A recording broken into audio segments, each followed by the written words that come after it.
સૌપ્રથમ વાત કરીશું મેઘરાજાના આગમનની, જેમાં રાજ્યમાં આખરે મેઘરાજાની ધમાકેદાર એન્ટ્રી થઈ ગઈ છે, જેમાં સૌરાષ્ટ્ર, દક્ષિણ ગુજરાત અને મધ્ય ગુજરાતના અનેક જિલ્લાઓમાં ધોધમાર વરસાદ વરસતા ખેડૂતોમાં ખુશીની લાગણી જોવા મળી રહી છે. જોઈએ આ રિપોર્ટ. રાજ્યમાં હવામાન વિભાગની આગાહી વચ્ચે મેઘરાજાએ જોરદાર બેટિંગ શરૂ કરી છે. સૌરાષ્ટ્ર, દક્ષિણ ગુજરાત અને મધ્ય ગુજરાતના અનેક જિલ્લાઓમાં ધોધમાર વરસાદ વરસતા ગરમી અને ઉકળાટથી લોકોને રાહત મળી છે. સાથે જ વાવણી લાયક વરસાદ થતા ખેડૂતોમાં પણ ખુશીની લાગણી જોવા મળી છે. સૌરાષ્ટ્રમાં રાજકોટ શહેર અને ગ્રામીણ વિસ્તારોની અંદર વરસાદી માહોલ જામ્યો છે. શાપર, વેરાવળ અને લોધિકા પંથકમાં સારો વરસાદ નોંધાયો.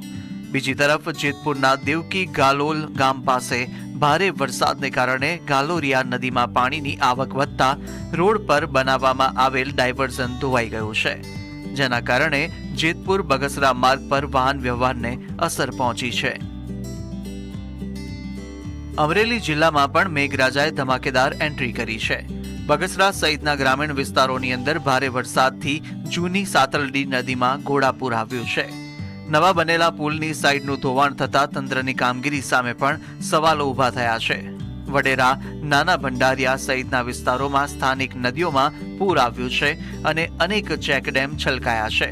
ખાંભા ગીર પંથકમાં પણ સતત વરસાદને કારણે રાયડી નદીમાં ઘોડાપૂર આવ્યું, જેમાં ઘેટા બકરા પણ પાણીના પ્રવાહમાં તણાયા હોવાની ઘટના સામે આવી છે. ભાવનગર, ગીર સોમનાથ અને જૂનાગઢ જિલ્લામાં પણ અનેક વિસ્તારોમાં સારો વરસાદ નોંધાયો છે. વરસાદના કારણે નદીઓ અને જળાશયોમાં નવા નીરની આવક શરૂ થઈ છે, જ્યારે ગ્રામ્ય વિસ્તારોમાં ખેતી માટે અનુકૂળ માહોલ સર્જાયો છે. દક્ષિણ ગુજરાતમાં નવસારી જિલ્લાના વાંસદા તાલુકામાં બપોર બાદ ધોધમાર વરસાદ વરસ્યો. વાંસદા ટાઉન, ઉપસડ, ઉનાઈ સહિતના વિસ્તારોમાં મેઘમહેર જોવા મળી છે. વાવણી લાયક વરસાદ થતા ખેડૂતોમાં ખુશી છવાઈ છે, જ્યારે જૂજ અને કેલિયા ડેમમાં પણ નવા પાણીની આવક શરૂ થઈ છે. ડાંગ જિલ્લામાં પણ અનેક વિસ્તારોમાં વરસાદી માહોલ જામ્યો છે. આ તરફ ભરૂચ જિલ્લામાં પણ બપોર બાદ ધોધમાર વરસાદથી વાતાવરણમાં ઠંડક પ્રસરી છે. મધ્ય ગુજરાતમાં પંચમહાલ જિલ્લાના પાવાગઢમાં વરસાદ વરસતા ડુંગરના પગથિયા પર પાણી વહેતા થયા હતા.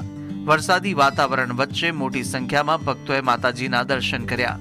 હાલોલ અને દાહોદના દેવગઢ બારિયામાં પણ લાંબા વિરામ બાદ વરસાદ વરસતા ખેડૂતોમાં આશાનું કિરણ જાગ્યું છે.